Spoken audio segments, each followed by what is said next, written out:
company is a nice man, but I know that his staff only worked very hard to get me my unit because I'm in the business. Right, you know, and you had a way to put bad publicity on them, and that's messed up. But, you know, that's great that it worked out for us, but it doesn't work out for anybody else. Yeah, same thing, you know, people who know me know that I'm very much into the Second Amendment and the outdoor sports thing. And, you know, I had an interesting thing about 2 years ago, about a year after we met, Jerry. I had an interesting thing with a very, very famous company that has government contracts as well as produces, you know, sporting firearms for civilians. And, you know, and they're out in Utah. Their American affiliate is in Utah. I finally got it together, and I mean, this is a big name. This is not some small, you know, potatoes outfit. This is a big name, you know, a multinational company. And it only took them, you know, about 3 months to get me straightened out. But, you know, when they heard that I'm in the sports media business, they were like, oh, yeah, we'll get it straight for you. Don't worry. You know, and then a few days later, I have, you know, in my hands. Yeah, interesting how that works, you know. But anyways, we're off topic here. Let's get it back to it. And a little scary to segue. You're talking about firearms. I don't know if I should go back to the Ray Rice conversation. But the difference is, Jerry. The difference is I'm a veteran. I've been a private investigator. I come from a family of cops, and I have licenses, and I'm a certified instructor. It's all good. Not the kind that's going to hand an Uzi to a 9-year-old kid either. All right, Greg Hardy. I'm just saying. I didn't know how armed you were over there, man. You know, but I can't wait. By the way, for his case to be the next one that goes in the spotlight like Ray Rice, because I brought it up before. Yeah. I don't think enough focus was put by the media on some of the testimony that came out of that case and some of the things that people talked about coming out of there. I read that and I'm like, this is a Lifetime movie come to life. This is one of those things that you see, you know, on Lifetime on a Sunday night. You know, the relationship that went way wrong. You know, and I can't wait for maybe this will put more focus on stuff like that. But you heard a couple of segments here talking about Ray Rice and what's in the air. Whatever you want to add to that, feel free. The floor is yours. Yeah, you know, I'm not saying that, obviously, I'm not sticking up for him either. You know, the whole thing is really, at this point, it's gone so wacky at this point that nobody can get a story straight. Whether or not this is going to cost the commissioner, you know, his continued position, or whether or not the owners are going to take a hard look at. Do you think it will? The owners need to take a good hard look at this, guys. Really, they need to look at this and say, you know, the way that our society is doing things here in the NFL, the way our you know, we have our direction is not the right focus. And, you know, we're focusing on making sure our players stay as well as body, but what are we doing for the rest of our community? What are we doing for our players' wives and girlfriends and children?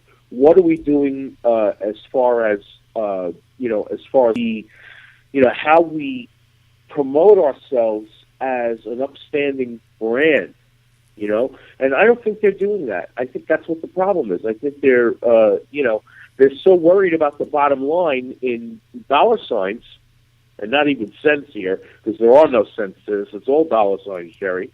We're talking about dollar signs, and we're not talking about society. We're not talking about what is really wrong with the situation. The situation is we have created a culture, and I am the furthest person from being a racist, so I hope everybody understands that. I taught 26 years in the New York City school system, as well as at the college level. I worked with disadvantaged kids of all nationalities, okay? But we have created a situation especially in African American households, where this is acceptable, and it's disgusting. It should never be acceptable, okay? And don't feel bad, J-Rock, because my wife watches Lifetime too. Oh, yeah, I saw Charles giving me a hard time in the chat room. Don't even get me started there, because in my opinion, I make fun of Lifetime every single chance I get, because in my opinion, you could just rename that channel Poor, Beaten, Battered, Abused, and Never Treated White Woman finds a lifetime of hell with the evil men that she surrounds herself with until at the near three-quarter part of the movie, she finds that incredible, well-endowed, well-in-shape, well financially off, and the most down-to-earth cowboy that she can find. And then life goes on and she learns that all men are not bad. However, all men were the root of her evil and her problems. I think I've pretty much summed up every Lifetime movie ever. Am I close? What do you think?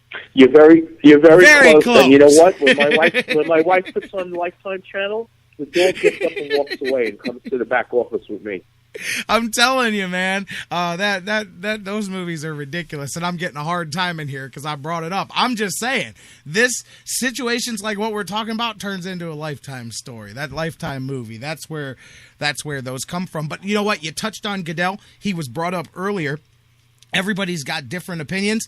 What does your gut say? Do you think that there's even going to be a discussion amongst the owners? Is his job in jeopardy right now? What do you think? I don't think so, because sadly, the owners have had their way with the commissioner, because let's face it, the commissioner does work for the league. The commissioner wants to say he runs the league. The owners tell him, you know what, we don't want you anymore. We want somebody else who's going to do what we want. Then he's gone. It's that simple. The league has not had a commissioner that has kept the owners in check some of them from being complete fools since Pete Rozelle.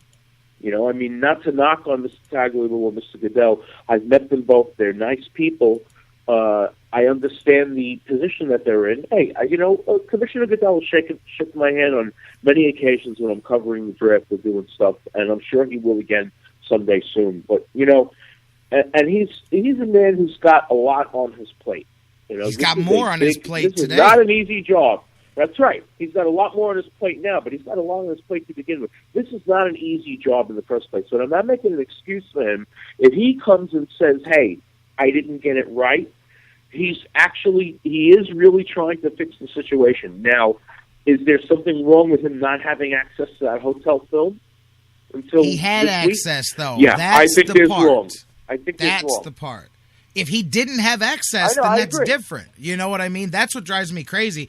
Is I don't even care about the video per se as much as you finished an investigation without finishing the investigation. So how many times did that happen before is what I wonder. You know what I mean? No, right. And when we talk about him having more on his plate today, not only all of the firestorm in the media right now about Ray Rice and the Baltimore Ravens, but did you see the latest drop here this morning that the FCC is tired of monkeying around and waiting for the NFL to make changes to the blackout rule, and they're going to have a meeting. It looks like the vote is scheduled for the last day of September here, where the FCC itself is going to put the hammer down and end the blackout policy and bar it from the NFL. That changes a lot of the business practices here with the way the NFL does things in the local markets.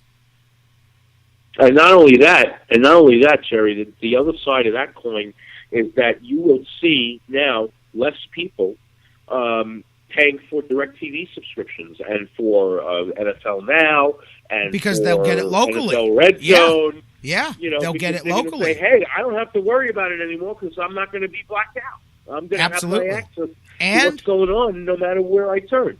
And as popular as football is, and as much as we talk about how the Browns, just as a local example, every game's an event, and that is to a limited extent true because there's only 8 of them and a couple of preseason ones, but that I'm going to be very interested to test what this does to attendance, live attendance in football, and maybe not in Seattle, in San Francisco, but much like in baseball, we see, I wouldn't expect a big drop-off in Cleveland, but in towns that have problems with attendance in other sports, I'm curious how quickly we start to see that trickle-down effect hit the NFL attendance like it's done in baseball in some markets. Or maybe not. Maybe the NFL is strong enough that doesn't matter. I'm curious to see once they eliminate the blackout And I'm curious to see if maybe even if it's just 5 or 10% across the board, what it does dropping the live attendance, especially in some of the smaller market cities. Very curious to see how that plays itself out. Well, it's already been happening for the last 2 years, and people want to ask why didn't this quarterback or that running back get drafted, high up in the first round. It's because as the money from attendance drops, the owners say to themselves, hey, well, we need to draft a lineman because we can't afford to draft the skill position player. I don't buy that, though. I don't buy that because I don't believe that live attendance fuels the NFL today financially. That money comes from the TV deals, I mean, it does. It does, Jerry. It helps. Yeah, it renovates your stadium. It pays for the everyday stuff that comes with running a football team. But you know as well as I do that 75% of that income for these teams comes from the TV contracts, which is why I've always said that especially once the blackout rule changes, but I've always felt that in 2014, the NFL needs to do a lot of what baseball is dealing with now, which is continue to streamline their product towards the TV audience, because that has now become your primary vehicle and your primary source of income. I've seen other sports go through that technological transition too, where live attendance used to be your base and then everything else was the extra. Now everything else is the extra. It's the TV money that's your base, because that's where the biggest chunk of your income comes from. Well, that's true, Jerry, up to a certain point. It's really only about 65%, not 75%. Okay. And there are some teams where it is closer to 85% because they don't have the vehicle that, let's say, the Jets and the Giants do with MetLife Stadium, where you've got personal seat licenses, you've got you've got a fan store, you've got parking. You've got revenue from transportation to the game. The league receives a certain portion of the public transportation from the New Jersey Sports and Exposition Authority to run that special train line that goes from Penn Station right to the stadium. For example, let's look at a couple of other places. The league helped Jerry Jones get the financing to get the Jerry World built. There's a lot of that going on, and it is because the teams do want the fans in the seats, even if there's a sellout. All right, even if it's a sellout like the Giants are, they're sold out every year, 10 years in advance because of the ticket waiting list. They're automatically sold out. You still want that money from parking, from transportation, from food concessions, from the team store. The other vendors that are there, they really, believe it or not, they claim they need it. I don't really think they need it as much as they claim they do, but when they figure it into their bottom line position, and then it becomes a point of, well, we didn't make that this year, so we made $4 million less than we thought. That's one player contract. That's exactly how these guys think, Jerry. I agree with you. No, I agree with you. That's just something I'll be interested to see, especially because the NFL has been monkeying around with their changes to that policy, and the FCC is like, look, you know what? We're not going to wait on you guys. We'll just squash your policy in general, and then you guys can deal with whatever you want, but we're just going to make it illegal for you to black these games out. And you know what? Before I want to get to some on-field stuff, I really am dying to talk about some on-field football, but before we do, the other thing that's up in the air that I wanted to ask you about, what do you think? Do you believe that enough players want higher thresholds for marijuana and lower suspensions for certain things, but do enough players want to give up using HGH to do that? Because in a league where I fully believe over half of the players are using something that's undetectable, how are you going to get over half of those players to agree to a policy that now allows them to be tested for things that they're getting away with right now? I think I'm very curious to see if the agents and the players go along with this before we even talk about whether Josh Gordon can get reinstated, because I don't think the players are going to approve this thing.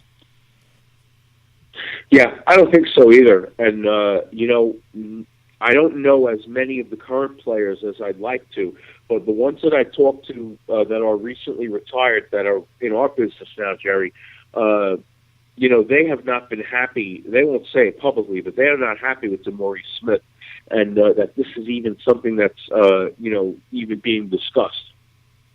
I bet, because there's a